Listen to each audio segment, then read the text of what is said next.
Good morning, ladies and gentlemen. It's the Giga Rambles. How's it going, everyone? Hey everyone, thanks for joining us. We actually have John here live with us. Yep. And that's few and far between that gets to happen. Yep.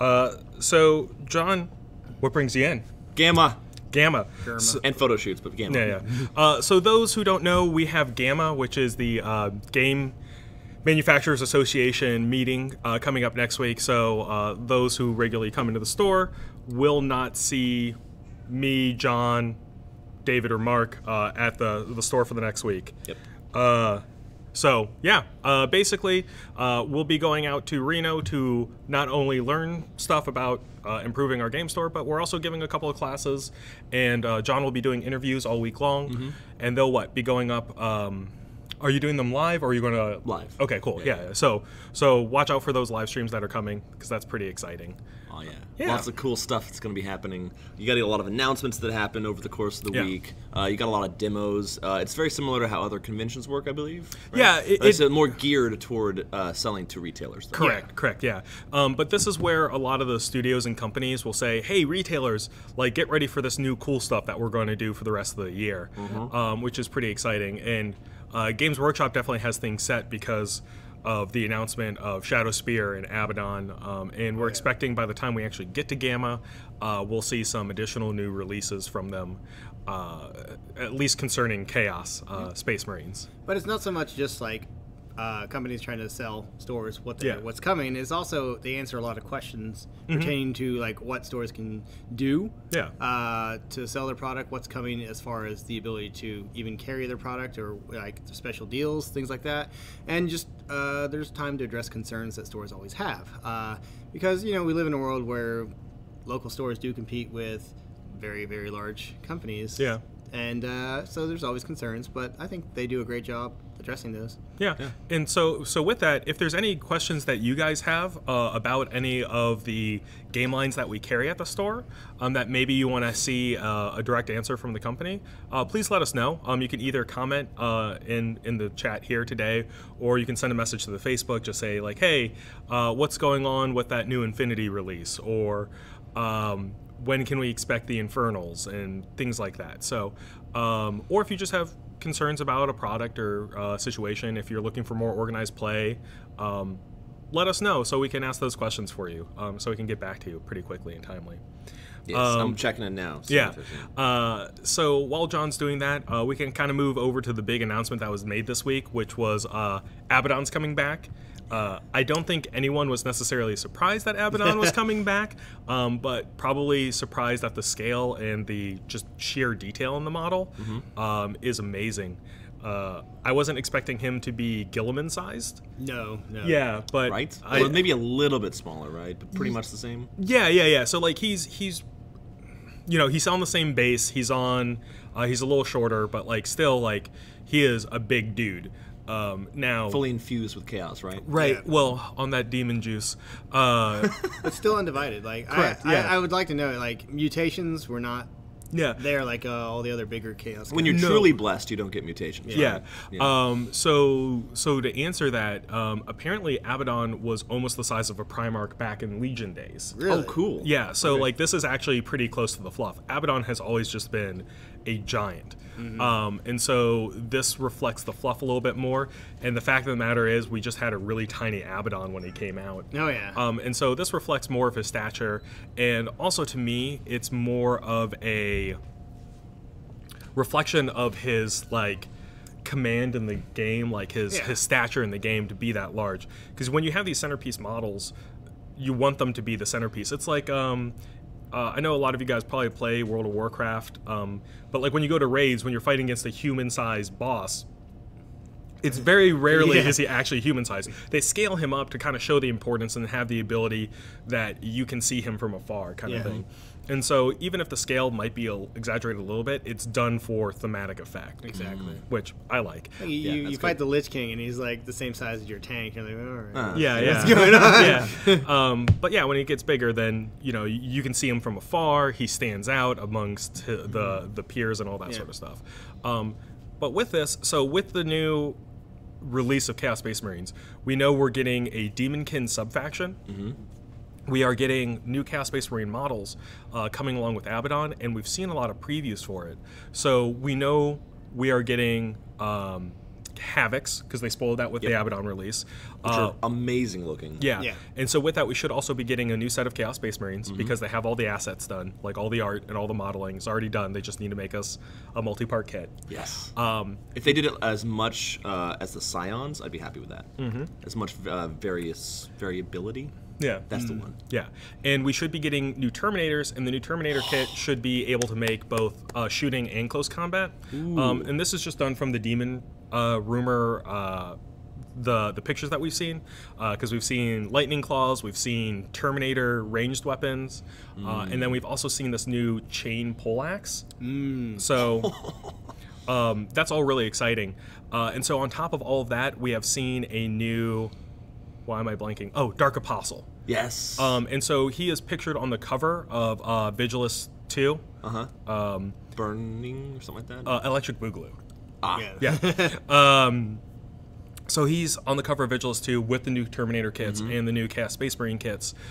We've also seen the fact that Death Guard and World Eaters are a part of the Black Legion still, because we've seen, basically those models wearing the colors of Abaddon, which is really awesome. And then I think finally there's been rumors that there might be a new Chaos Flyer. Which would be a... Like Helldrake Flyer or like plane? Like actual plane. Like, oh, wow. Like we might be getting a flying transport for Chaos Space Marine. That'd be nice. Which would be phenomenal. Yeah. So not a drop pod and not a Helldrake. Yeah. And so that's also pictured on some of the art. It's basically like this flyer that's decked out in like chaos stuff, and it's got horns and all that sort of thing. And that one is I'm the most skeptical of, just because Chaos getting a flyer, like who knows? But it'd be really nice to have. Having a new line of transport, especially for Chaos, would be really nice, and also something to differentiate them further from their Space Marine brothers. Like, so an old Legion transport that has been corrupted and mutated by Chaos would be really awesome. But we should start seeing more Chaos releases with this upcoming Sunday's, new release pre-order thread that Games Workshop always does. So keep an eye on that. It's going to be awesome. Lots of Shadow Spear. Yes. Oh, yeah. Guys, please pre-order your Shadow Spear. I know we say this, we usually get a lot, but once again, we've been allocated a lot recently. So if you're interested in Shadow Spear, you want to try it out, please put your name down on the list so we can guarantee you a box. It's just a nice thing that we can have. One, it lets us know how much to pre-order or try to hit that max allocation. And then two, no one has hurt feelings when it comes out and, someone doesn't get a box that they wanted. So definitely check it out. Yeah. And then, new Space Marines, whatever. No, we could talk a little bit about the Vanguard Space Marines. I know I'm doing a lot of the talking. So there's Lieutenant and Phobos armor? Yeah, Phobos armor and that one is the one you can't deep strike within 12 inches. Really? Yeah. So the Phobos armor is the Vanguard Primaris Marines special armor. It allows them to set up usually almost deep strike setup kind of thing. And then it also, the lieutenant prevents deep striking around him. They're just really good at recon and controlling the board. Then the other one, the other group that has the Helix dude who can revive a guy. Yeah, really? That's actually their baseline infantry squad. Right. Yeah. It's very cool. Very cool. So. But as far as charging rules in 40K go, do you need to exactly match the distance between the two models? So if you can't do it within 12, then they couldn't, because you have to be within 12 to be able to declare a charge. So gotcha. you couldn't deep strike and then charge Phobos armor. Yeah. Well, so in Phobos you set up in deployment, but so some things will let you drop within 9, and then you have to end within an inch away. So you always have to roll a 9 because you have to be further away than 9, and you have to at least be an inch away from the model. So 9 is the magic number, which is on the scale of not usually likely. Yeah. But the cool thing is the guys that are dropping in are going to be the new suppressors. which are those drop heavy weapon dudes, and the Eliminators. So these are not like chargers that want to get in, like they don't want to make the charge. They want to sit down and let loose their awesome weapons. Yeah, those autocannons. And is the suppressors the one that which is the one that prevents Overwatch? It's the suppressors. Yeah. So the suppressors drop in. Like let's say you set up a charge with Reavers. The suppressors drop down and they go and the opposing enemy can't Overwatch anymore, and then your Reavers who have been like coming in get to charge. Correct me if I'm mistaken, but you can shoot different units with each weapon, right? Like you could say, hey, 3 dudes, each one's going to shoot a different unit. But you have to score a wound to make them. Oh, is it wound? Yeah, okay. You have to score a wound to make them not fire Overwatch. Because in Kill Team, you have to just hit them or even target them. You don't even have to hit them; you can just target them. Yeah, so I think it's a wound. It might just be a hit, but basically, you want to make sure, like allocate your fire to where you want to assure that you're going to get that effect off, because it's going to feel really bad when you're like, oh no, I didn't roll a hit and I'm still need to make this charge. Oh god, I lost half my Reavers. Yeah, because they happen to be like the flamethrower aggressors or something silly. God. Yeah. But yeah, so all that, and then the new psychic discipline for the Vanguard guys is really cool. They've given us a little bit of it. Now, some people are a little miffed because it requires Phobos armor to target. And so you can only a couple of the abilities can only target the Vanguard Marines. Now, some people are like, my psychic discipline can only affect this certain abstract style of armor. It's a little difficult to justify like lore reasons, but like it's more of a game balance issue than necessarily anything else. Well, if the ability affects, like, I don't know, whatever the Phobos thing, maybe extends the range to 15 inches. For example, what are the abilities that can only target Phobos armor? It basically like enhances like stealth and things like that. Right, that makes sense. Like it might be like the cloaks they wear or what helps with the channeling of the psychic power. I would say the guy would never ever target someone who's not stealthy, so therefore you don't ever target them. Basically fluff it out. Like people will complain, and that's fine. Fluff it out. But yeah, absolutely. So all this stuff is coming, and supposedly there will be a wave of Primaris Marine items after the Chaos Space Marines, like upgrade kits or new models. New models. So we've still heard that there's a melee squad of aggressors coming, or transport, and a transport. That would be nice. It would be really nice. Let's have both.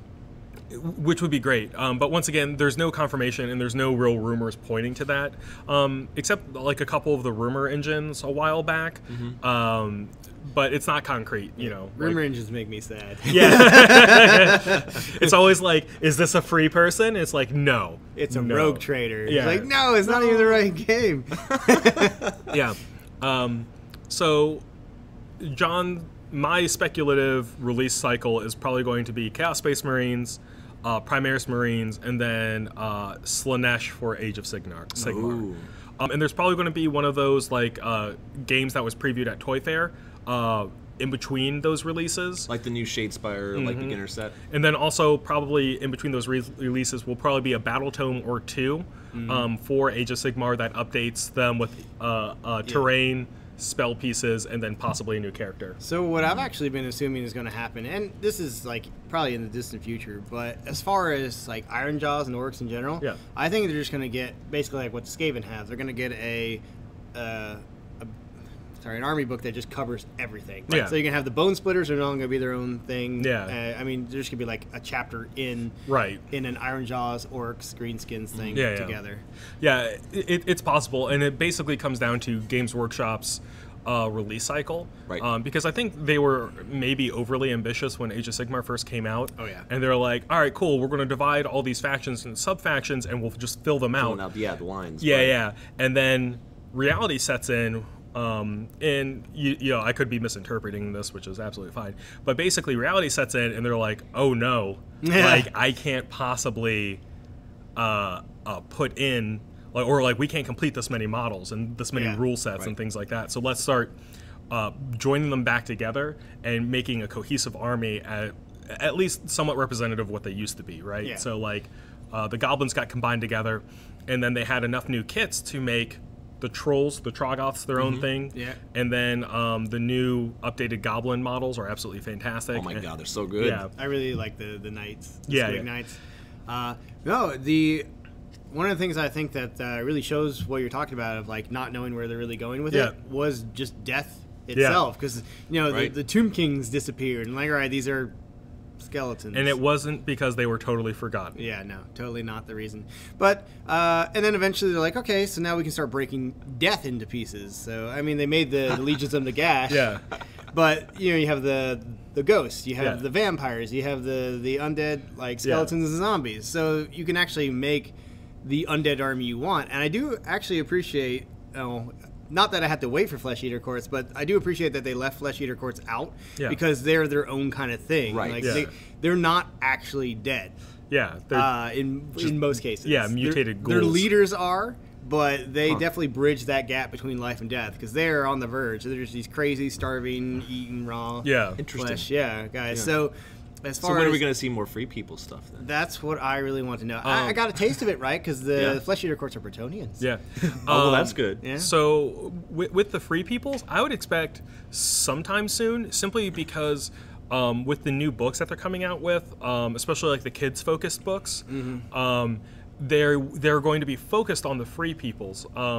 It's actually an interesting stat that over 50% of people who play role-playing games will roll a human. That's because Human Fighter from D&D. Well, so it's not even a power gaming thing. This is an all role-playing thing.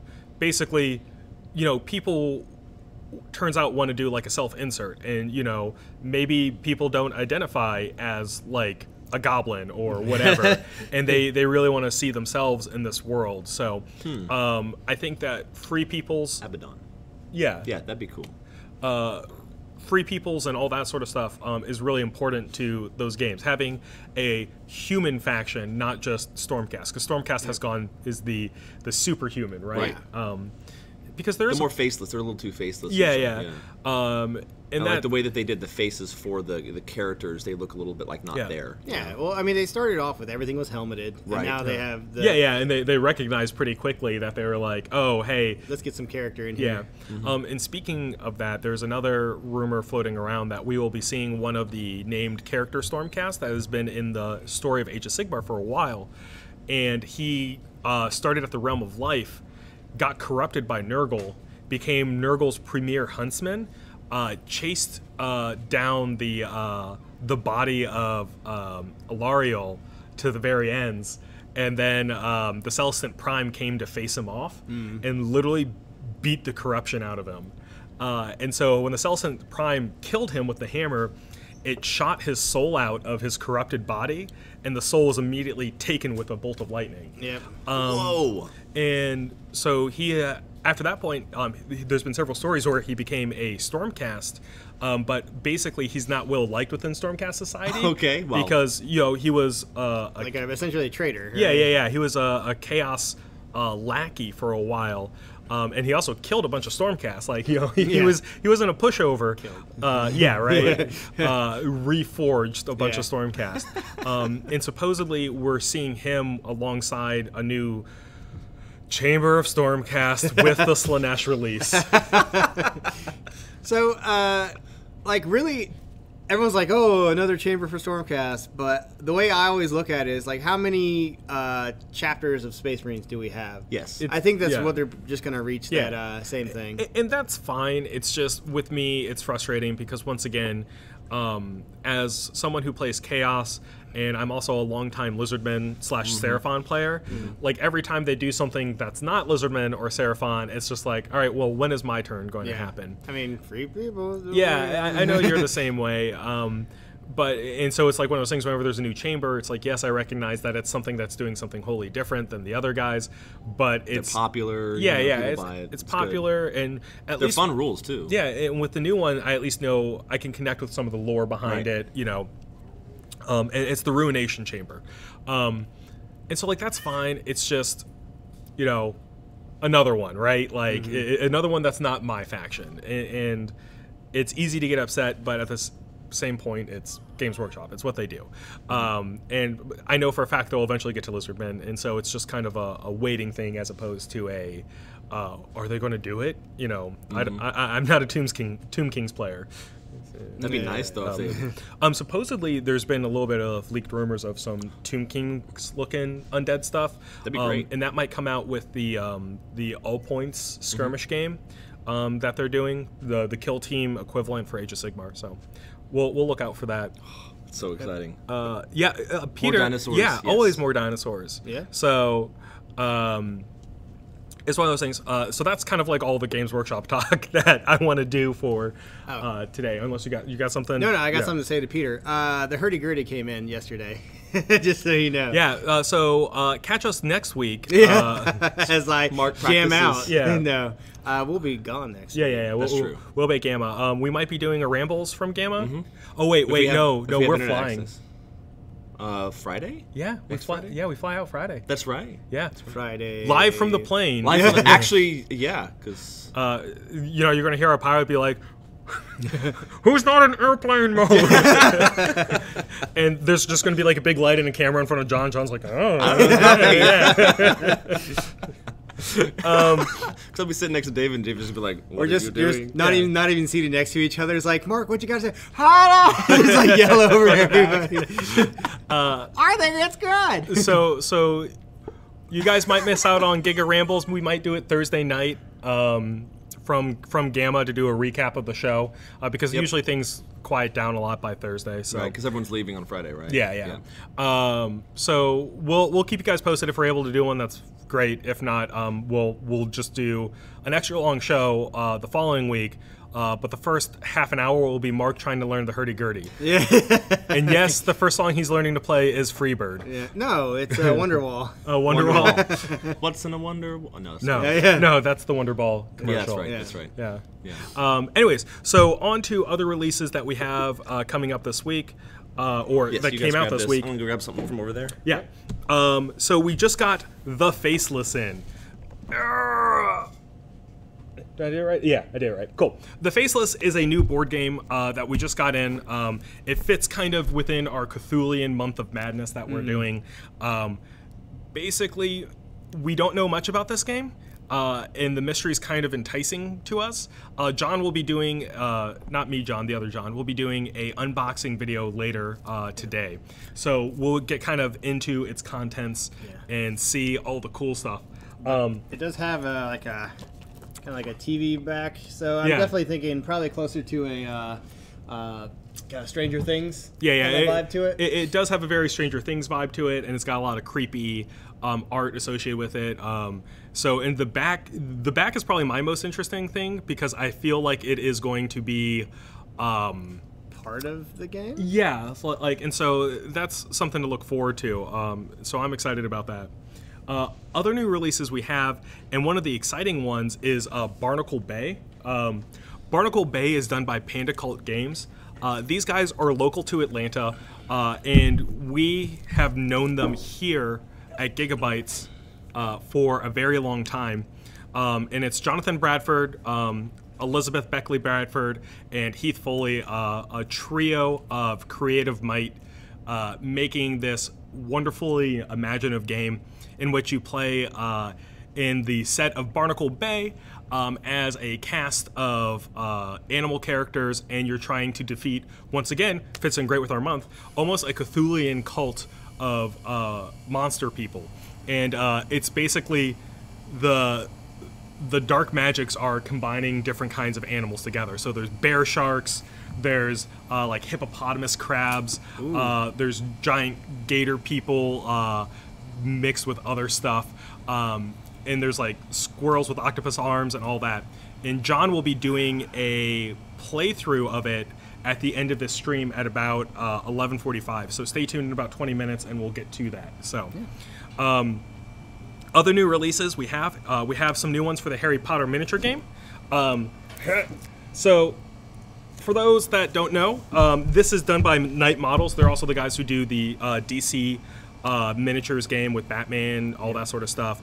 The miniatures adventure game is, so they really want to emphasize the adventure part, because this is basically playing through a board game with like really nicely done miniatures. Yeah, and you get to do what parts of the story. Exactly. And so with that, we have Barty Crouch and the Death Eaters, coming to a venue near you pretty soon. And then Barty Crouch Sr. and the Aurors. Yeah. So I said that word without even fumbling. Yeah, that was awesome. But if you want to keep it bandy, I call him Biggie Crouch. Yeah, Biggie Crouch. Yeah. So once again, band themed, perfect. Yep. So about all the bands then, right? Once again, if you are a fan of the Harry Potter series or know someone that is, this is kind of a great one for any hobbyist or board game player because it lets you paint those models, and the models are super high detailed. So good. Yeah. Yeah, Knight has always done exceptional work. Yeah, and they do such a good job of matching it to the actual like movie characters. Like they're just really good with photorealistic minis. So they're great for painters, especially for those who want to have kind of something new to paint with. The Harry Potter series has a lot of really imaginative stuff, bright colors to dark palettes, so you can kind of like practice your painting how you want to. And I always recommend it for a challenge. And finally, I would like to move on to the next section, or do you want to go over anything else? Oh, I was just gonna joke about our friend Maxime who painted the Batman one. Oh yeah. Be careful with your photorealistic models to emphasize contrast in them, because sometimes when you paint a guy in dark armor, it's just going to come across as black. Yep. And then here's a couple of the models, because we got the team here. Yep. We're going to be doing the stream soon, so they're setting up right now. But these are the couple of models from Wander. Awesome. So I'm hoping Ricky is here in stream, but we wanted to take time to honor our next Giga Champion. So those who don't know, Ricky Kia has been hosting Kill Team, Necromunda, and all sorts of small-scale 40K for us for the last, I think it's been over a year now. Yeah. And we wanted to honor him with a portrait, and I sent him a message. Fitting of his stature. As a commissar. Yeah, exactly. So fitting of a stature of commissar, he has led us to great victories in terms of community, in which we really appreciate. So the wall will now be adorned with Commissar Kia. It's so good. Yeah. Once again, Emily Sampson of EGS Creations did the portrait for us. And so Ricky will be getting a digital copy sent to him. But this portrait will be on the wall for time memoriam to really honor what he's done for us here at the store. So Ricky, we can't thank you enough. Thank you for clap. Yeah. And we also thank you for no summary executions in the store. Yeah. Thank you. Thank you. Yeah. In case morale gets low, though. Yeah. No, the moment people start taking off, one of them's got to go. So, Ricky, we just wanted to say we really appreciate you, and we can't thank you enough. So that's just a small token of what we can do for you. Yep. It was really funny. I sent Ricky a poll. I was just like, Ricky, what's your favorite Necromunda and favorite 40K thing? He responded immediately, and he's like, what's it for? And I don't think I ever got back to him. It was just like, don't worry about it. So I have a feeling that he knew something was coming. But we really appreciate it. Yeah, I think we have 18 people signed up for the Kill Team tournament so far. Yeah, that's fantastic. So we can get some more. Let's get up to 32, folks. Yeah, no, it would be great to get that many people for Kill Team. Yep. So with that, that kind of ends what me and Mark really wanted. We did want to go over the Privateer Press Infernals. So yeah, Infernals were just announced from Privateer Press last week, going into CID this week. Infernals is the new faction, which has an exciting new gameplay mechanic to it called Essence. Essence is basically a non-replenishing resource on its own. So your mechanic for fueling your army and making them powerful dwindles as time goes on. Now, being proper dark, otherworldly Cthulhuian beings, the best way to get your power back is sacking cultists. Nice. So the big mechanic is when your power starts to dip, you got to start killing some of your own stuff to get it back. And specifically, it's got to be those human followers that you have tricked with unfathomable power. Nice. And so that's kind of like the overview of the faction as a whole.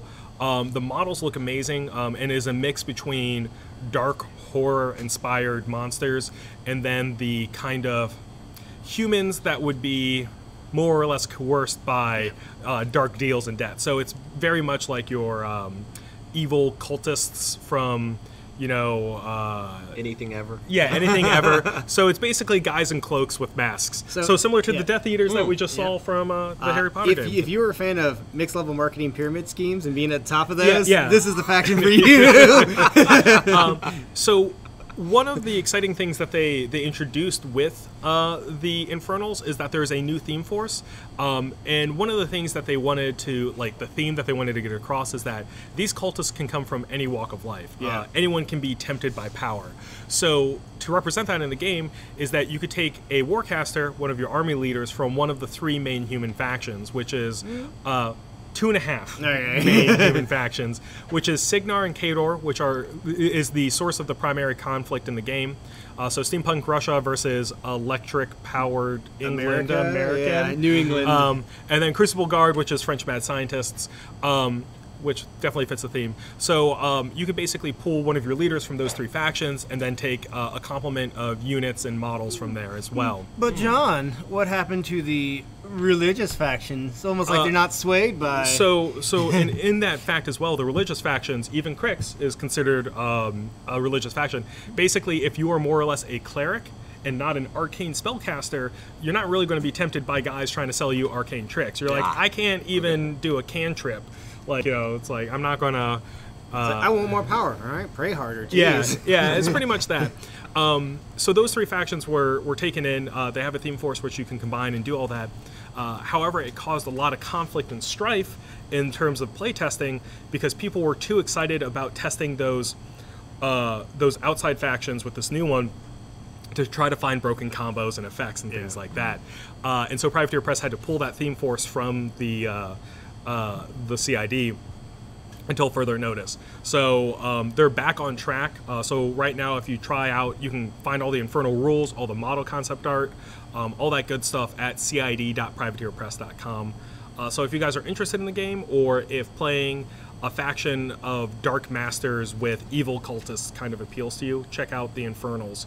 And we'll keep reporting on it if you guys are interested in it. I know I post to Atlanta War Machine a lot about All News Privateer Press, and also Mon Pocket Atlanta. We should be seeing a lot more Monster Apocalypse and War Machine news from Gamma, so expect me to be reporting on that. More motherships, because those are cool. Yeah, they do have a crab-esque horror. Yeah. Which I think someone needs to put the little stuff on the face. Zoidberg. Make a Zoidberg, Yeah. And then also put little antenna stalks, or eye stalks on it, because right now it doesn't have eyes. Doesn't have eyes, so just put those eye stalks on it. Just beady. I think googly eyes will work. Oh, googly eyes. Yeah. Perfect. Done. So with that, that's kind of all of our reporting from the mini side of things. And so what we're going to do is hopefully we're going to take a bow out and let either Heath or John or Elizabeth or all 3 sit down and talk with John for a minute before they get started with the playtest. Yep. So I think Jonathan is setting up. Yeah, so if the other 2, setting up the game. Yeah, we're almost there. What we're going to do after we do a quick little interview here is we are going to set up, come back with another live stream with a demo of Wander Cult of Barnacle Bay, which is a phenomenal game. I've played it several times, and every single time I love it. So Heath, if you could come over here for just a few minutes, and we can talk about it. How you doing? You can come over if you want as well. Okay, how's it going? It's going good. So you are the primary artist on the game. Yes, I am. So what inspired y'all to do a mixed animal and Cthulhu kind of theme? So Wander actually, interestingly enough, started as a college. The box here. Keep going. Yeah. So it started as a college project years ago. I got a chance to visit Japan, and I went to a Japanese zoo over there, and they had red pandas, which I love to death. They're my favorite animal. So I did a little mini project in college where I was drawing a red panda going through the city and doing all this stuff, and it just stuck with me. I don't know why. So after I got into the industry and was doing freelance artwork for about 7 years or so, I started designing these little characters for myself, where I was putting together, these kind of cute models, and I was doing some chibi kind of stuff at the time. So I did some little cutesy things, and I remember showing it off on Facebook, and people were like, "What are these? What are you doing with these? What's the deal?" So we turned those into a model miniature line, which actually was super successful for itself. And then the number one question we got is, "Where's the game? Where's the game? Where's the game? Where's the game? Where's the game?" Oh crap! I got to make a game now. So at that point, that's when Jonathan and I were hanging out a whole ton in the early days and playing Bloodborne and dying constantly, which was fun. Yep. But we started talking together, and he's like, we can make a game. You know that, right? And I was like, well, I got models and art, and you got game design. Let's do this. And then, lo and behold, we finally put something together, just kind of working on nights and weekends, and had our big Kickstarter, raised $175,000, which is still awesome. It's still crazy to believe, and I think with late pledges and other stuff, we got up to 250. Whoa! It's still hard to calculate. Yeah. But awesome. yeah, then the game got produced, and we're here, and we're excited about it. We're actually fulfilling on Kickstarter right now. Some of our games have actually hit retailer stores. You guys would know. And we've sold 3 of our 4, and the 4th one, we're going to see if we can sign it. Oh yeah, we can sign it. Yep. We love signing Get a things. signed copy. Next person to claim it, you get a signed copy. Yeah, it's worth just the ink that was put on there too. But no, we're currently fulfilling in Kickstarter. We're kind of it's going out in Europe, in the U.S., and Australia, and New Zealand. Like, we're seeing it all over the place. That's awesome. It's been fantastic. Yeah. And the best thing about it so far has been on our social media, which our buddy Logan's been running, and he's doing an amazing job. Is watching all these videos pour in of parents and their kids actually opening up and getting excited and playing the game and painting their bear shark models and all this stuff. It's because the plastic quality is great, so it's perfect for painting on. Yeah, we actually couldn't be happier with the quality of the game. I mean, that's one of the things we're the most proud of, and you guys are getting ready to see that. I mean, it looks pretty impressive on the table. It really is. I'm proud. We put a lot of our heart and soul into this game, and I mean, it shows. It's definitely a passion project. Now, the favorite part for me is the fact that the models have a lot of like bulk to them. Yeah. So a lot of minis that you get in games are like really small. Like if Betrayal on House on the Hill is like a tiny little models, and you know sometimes they like warp at the feet and they're bent halfway over backwards. But these are proper, like you can tell what they are just from looking at, even from a distance. This is what, 6 or 7 feet away, and I can really tell, even without any paint on them, what they are. Yeah, well, that was definitely a strong influence. Again, like I said, I was working on some chibi stuff for a little while, and the beauty of chibi models and art is that, you know, when I originally was working on it, I was like, I'm not so sure about this, but then I realized they're big shapes, and they're chunky, and they're fun and cartoony, and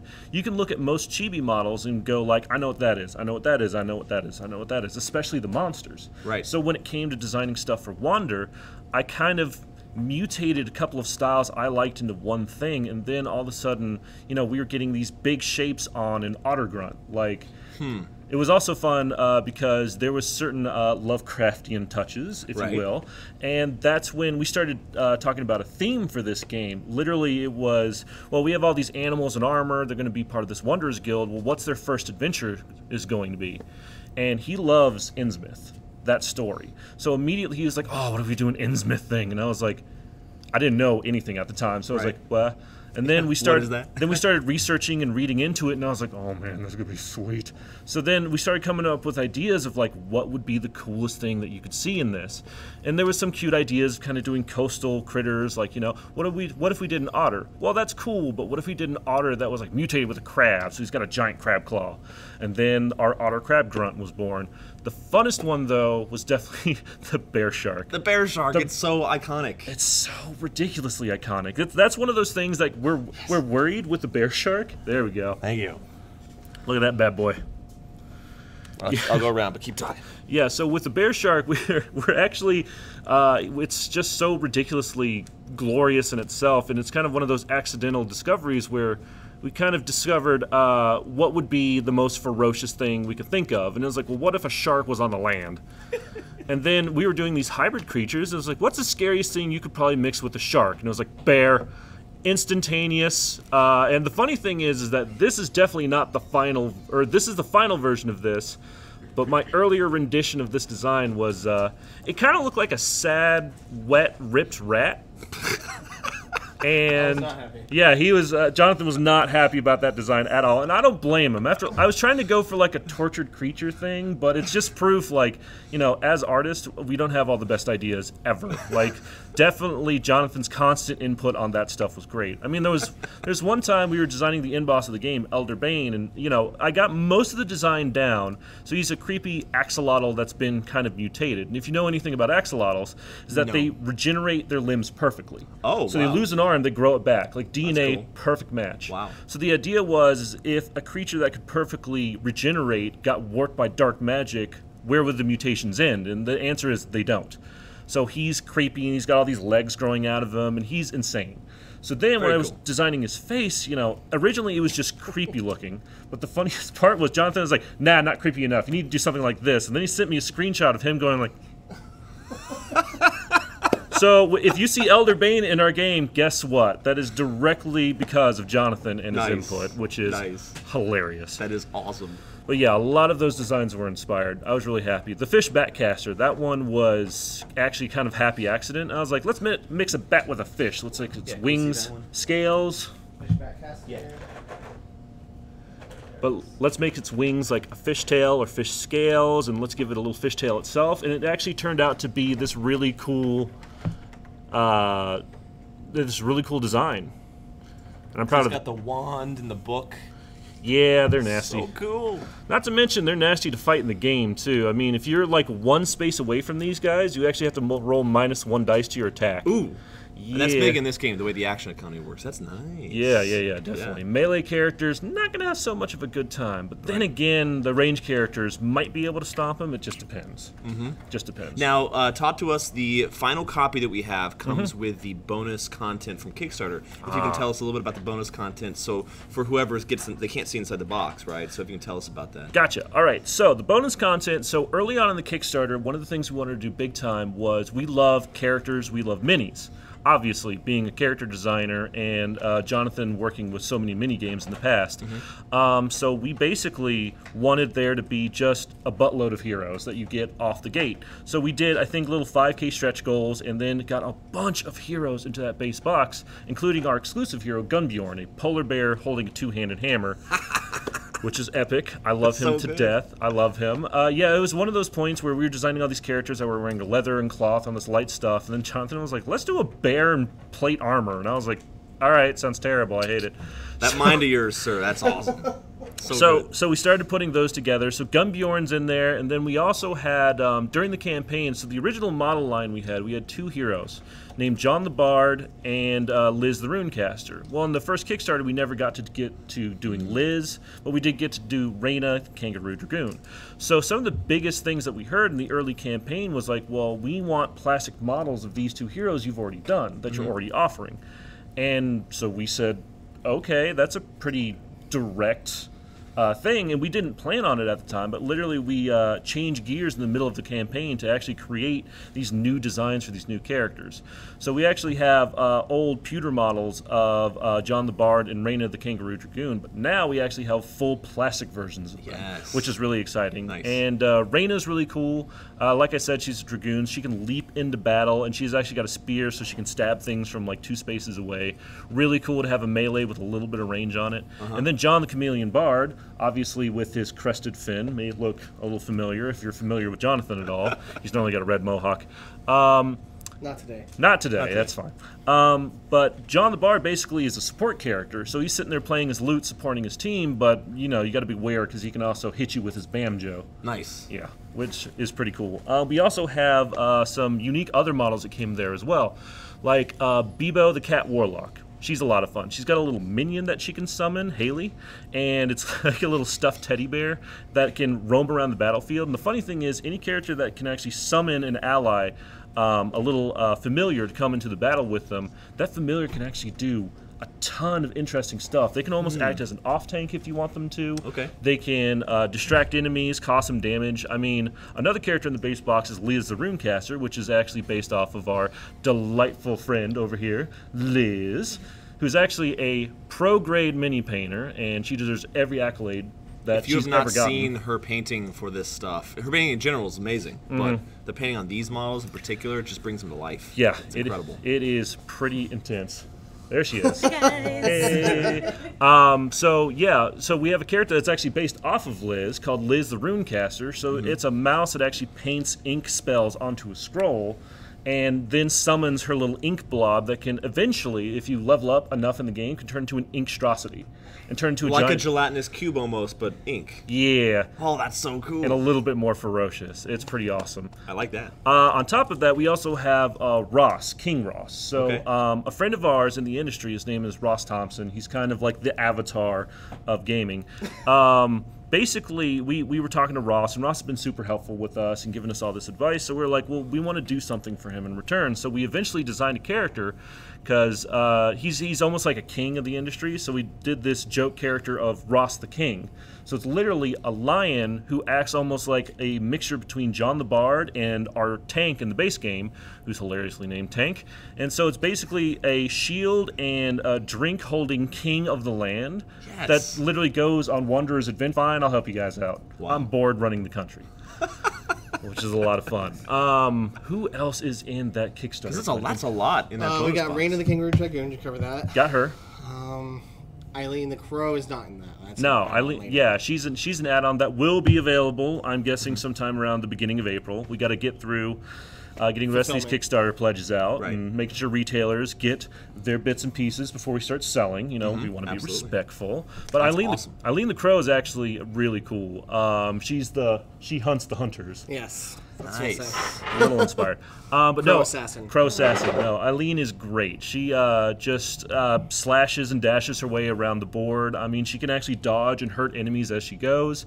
Get a certain amount of abilities with her. She can start like rapid fire switching weapons in her inventory to start attacking everything. Swap weapons, so she can have a melee weapon in main hand and a ranged weapon at ready in her inventory, so she can switch.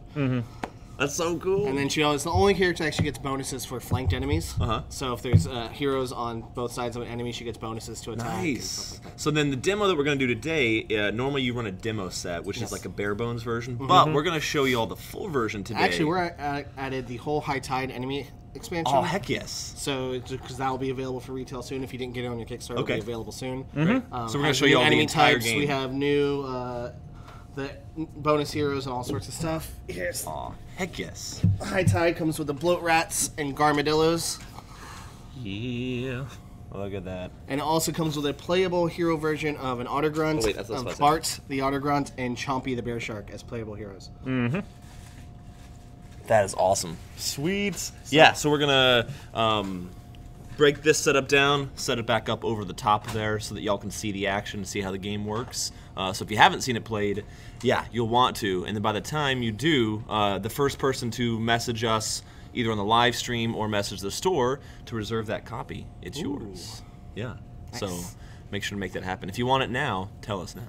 Yeah, awesome. Sweet, guys, thanks. You guys, we're going to set up, and we'll be back in about 3 to 5 minutes once we're all set up. All right.